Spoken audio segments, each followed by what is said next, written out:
লন্ডনে আপনি ডক্টর মোহাম্মদ ইউনূসের সাথে দেখা করেন, এটা আপনার দলের লোকজনরা চায় না। কারা স্পেশালি কারা চায় না? ভারতের বেবাজ্জা বেশ্যা কতগুলো নেতা আছে আপনার দলে, ঠিক আছে? তারেক রহমান সাহেবকে কেউ গত 16 বছরে আপনারা কোথাও দেখেছেন তারেক রহমান কোন ব্রিটিশ এমপি, ক্ষমতাসীন লেবার পার্টি, কনজারভেটিভ পার্টি কারো সাথে সে কোথাও গিয়ে বসেছে, আলাপ আলোচনা করেছে? বিশ্বের কোন সরকার প্রধানের সাথে একটু আলাপ আলোচনা করেছে? করে নাই। কেন করে নাই? একটা কারণে, কারণ তার দল বাংলাদেশ জাতীয়তাবাদী দল ব্রিটিশ এবং আমেরিকায় ইউরোপিয়ান কান্ট্রিতে টিয়ার 3 টেররিস্ট অর্গানাইজেশন তার দল। বাংলাদেশ জাতীয়তাবাদী দল টিয়ার 3 টেররিস্ট অর্গানাইজেশন এটা আমি বলি না, কিন্তু আমেরিকার জুডিশিয়ারিতে বাংলাদেশ জাতীয়তাবাদী দল হলো টিয়ার 3 টেররিস্ট অর্গানাইজেশন। ইউরোপিয়ান পার্লামেন্টে, কানাডায়, বিভিন্ন জায়গায় বিএনপি কে ব্র্যান্ড করা হয় বাংলাদেশ জাতীয়তাবাদী দল টিয়ার 3 টেররিস্ট অর্গানাইজেশন। এখন তারেক রহমান ভুলটা কি করেছে? যেদিন ডক্টর মোহাম্মদ ইউনূস বাংলাদেশে ক্ষমতা নিয়েছে, দর্শকবৃন্দ আমার কথাটাকে আপনারা একটু মনোযোগ দিয়ে শুনবেন। তারেক রহমান সাহেব যদি প্রথম দিন ডক্টর মোহাম্মদ ইউনূসকে ফোন করে বলতেন যে চাচু আমার নাম তারেক রহমান, আমি জিয়ার সন্তান, please appoint me as your special envoy on some particular subject. Tarique Rahman সাহেব আপনাকে যদি ডক্টর মোহাম্মদ ইউনূস একজন স্পেশাল এনভয় করত, মানে বিশেষ দূত করত, তারেক রহমান সাহেব কি হতো আপনি কি জানেন? আপনি যদি ডক্টর মোহাম্মদ ইউনূসের বিশেষ দূত হওয়ার সুযোগ পেতেন, পৃথিবীর কোন কান্ট্রিতে আপনাকে আর আটকাতো না। বাংলাদেশের ডক্টর মোহাম্মদ ইউনূসের বিশেষ দূত হিসাবে আপনি আমেরিকায় আসলে আপনাকে টু শব্দ কেউ করতো না, আপনাকে ফুলের আচরও কেউ দিত না। আপনি যদি ডক্টর মোহাম্মদ ইউনূসের বিশেষ দূত হতেন, ইউরোপের সব দেশ আপনাকে লাল গালিচা সম্বর্ধনা দিত। কারণ কি জানেন? সবাই জানতো ডক্টর মোহাম্মদ ইউনূসের special envoy, one day he will become the prime minister of Bangladesh. এর মধ্যে থেকে আপনি আর কি পেতেন আপনি কি জানেন তারেক রহমান সাহেব? ইউরোপের প্রত্যেকটা সরকার প্রধানের সাথে আপনি দেখা করার সুযোগ পেতেন। ডক্টর মোহাম্মদ ইউনূসের ডিপ্লোমেসিটাকে আপনি শিখে ফেলতেন। ডক্টর মোহাম্মদ ইউনূসের প্রত্যেকটা পার্টিকেলকে রিলেশনশিপ বিল্ড আপের ক্ষেত্রে আপনি বুঝে ফেলতেন যে আপনি কি বুঝছেন। আপনি বুঝে ফেলতেন যে ডক্টর মোহাম্মদ ইউনূস তার ফরেন পলিসিকে কোন দিকে,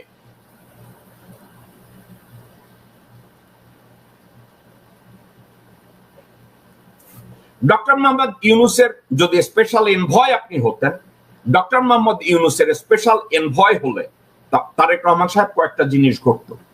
ফর এক্সাম্পল, আপনার উপরে অনেক দেশের নিষেধাজ্ঞা থাকতে পারে, অনেক দেশ আপনাকে অ্যারেস্ট করার কথা চিন্তা করতে পারতো ইউরোপিয়ান কান্ট্রিতে, আমেরিকায় আপনার এগেনস্টে নেগেটিভিটি কিছু থাকতে পারতো।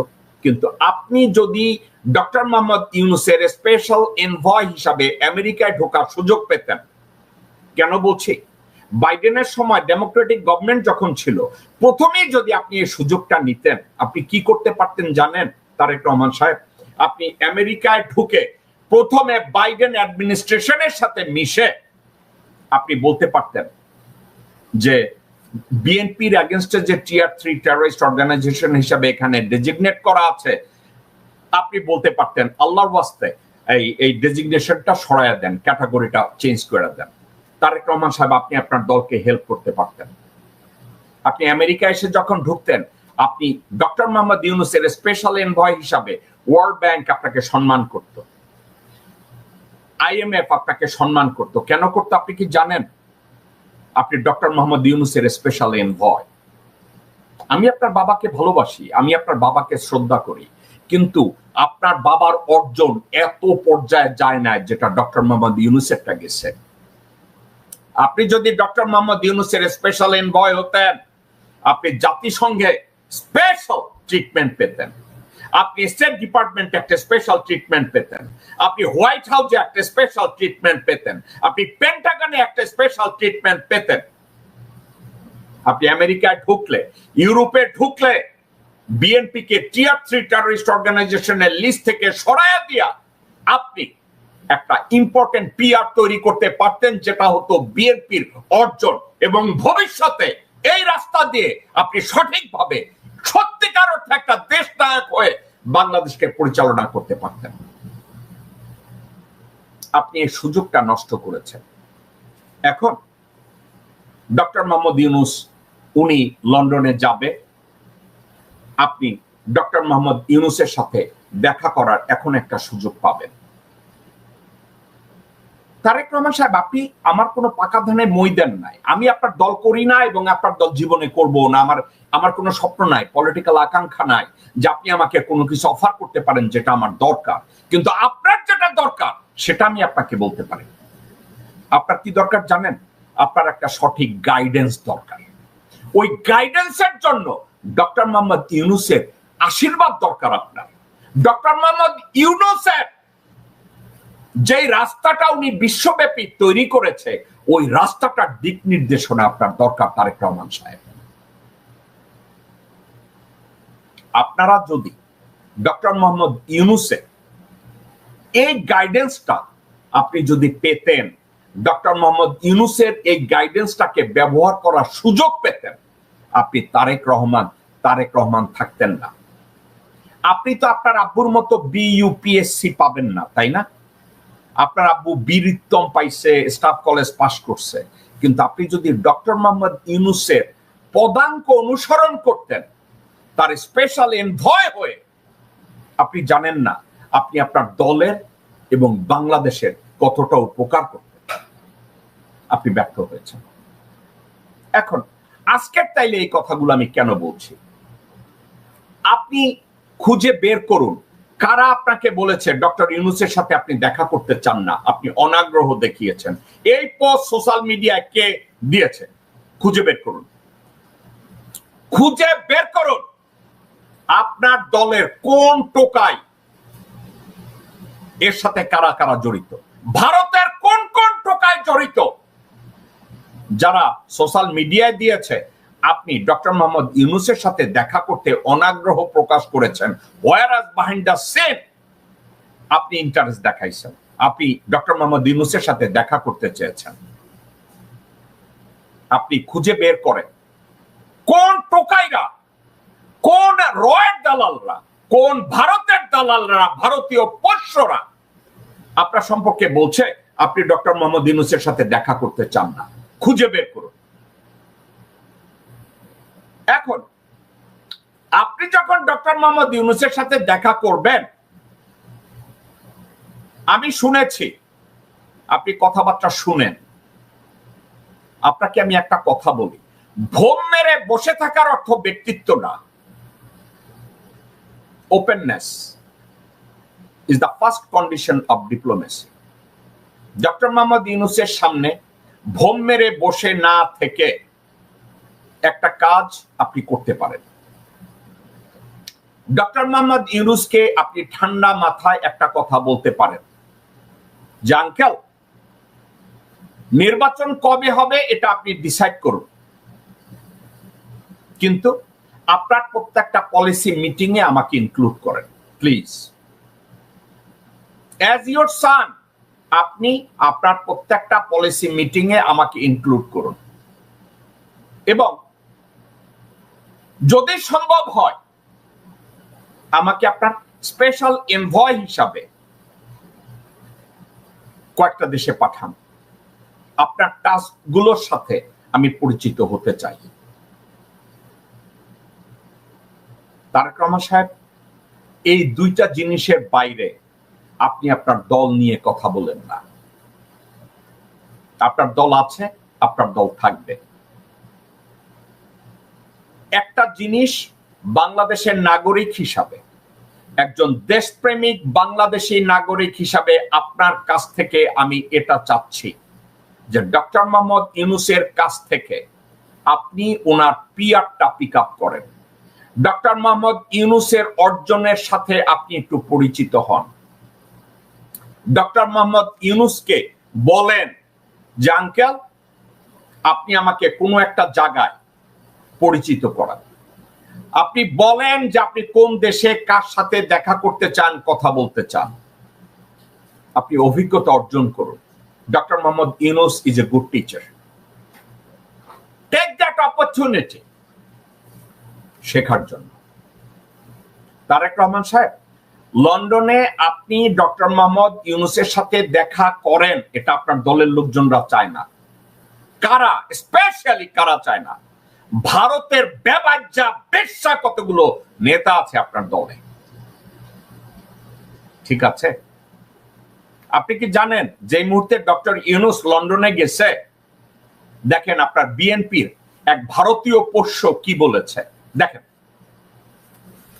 সে বলছে, গয়েশ্বর রায় বলছে এই নির্বাচন ডিসেম্বরের মধ্যেই সে নির্বাচন চায়, নির্বাচন ডিসেম্বরে, নির্বাচনের দাবিতে আন্দোলন চলবে। কে বলছে? গয়েশ্বর। এবার তারেক রহমান সাহেব গয়েশ্বর রায়ের ছবির ডান দিকে তাকান, তার মেয়ে রয় রাজেশ অগ্নিহোত্রীর সাথে বসে দলিল সাইন করতেছে। এই গয়েশ্বরের মেয়ে আর গয়েশ্বরের মেয়ের জামাই। দর্শকবৃন্দ, আপনাদেরকে আমি একটা কথা বলি, এই গয়েশ্বরকে যখন যুব দলের সেক্রেটারি করে, এই গয়েশ্বরকে যুব দলের সেক্রেটারি করেছে ভারতীয় হাইকমিশনারের চাপে। বেগম জিয়া মাথা নত করেছে। আমরা সবাই বলি বেগম জিয়া কম্প্রোমাইজ করে না, কিন্তু বেগম জিয়া কম্প্রোমাইজ তার দলের ক্ষেত্রে দুই জায়গায় করছে। এই গয়েশ্বরকে যুব দলের সেক্রেটারি বানাইছিল, গোরখোদক আব্বাস সভাপতি হয়েছিল, আর এই গয়েশ্বর হয়েছিল সেক্রেটারি। অথচ এখানে অন্য কারো সেক্রেটারি হওয়ার কথা ছিল। দর্শকবৃন্দ, রয়ের চাপে, ভারতীয় হাইকমিশনারের চাপে বেগম জিয়া এই গয়েশ্বরকে যুব দলের সেক্রেটারি বানাইছে। তারপরে কি করছে?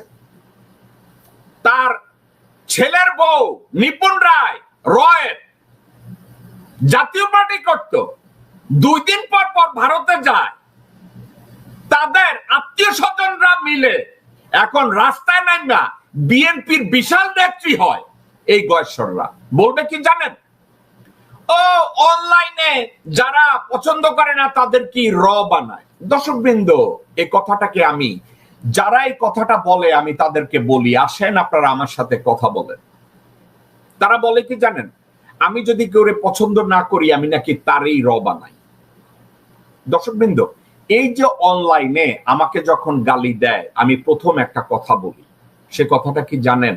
আমার কথায় আপনি ডিসএগ্রি করতেই পারেন, আমার কথার সাথে আপনি দ্বিমত পোষণ করতেই পারেন। আসেন আমার সাথে আপনার ডিসএগ্রিমেন্টটা নিয়ে আমরা কথা বলি, ভদ্রভাবে কথা বলি। কিন্তু এই ভদ্রভাবে কথা বলার ইনভাইটেশনটাকে কেউ অ্যাকসেপ্ট করে না। কারণ কি জানেন? আমার সাথে বসে এই সাবজেক্ট নিয়ে যদি কথা বলতে যায়, তারা আর কথা খুঁজে পাবে না। দর্শকবৃন্দ, আমি যদি তাদেরকে বলি আসুন আমার সাথে কথা বলুন, বলবে না।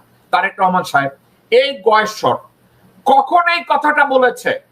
ডক্টর মোহাম্মদ ইউনূস 2 দিন আগে বলছে 2026 সালের এপ্রিলের কোনো একটা সময় নির্বাচন হবে।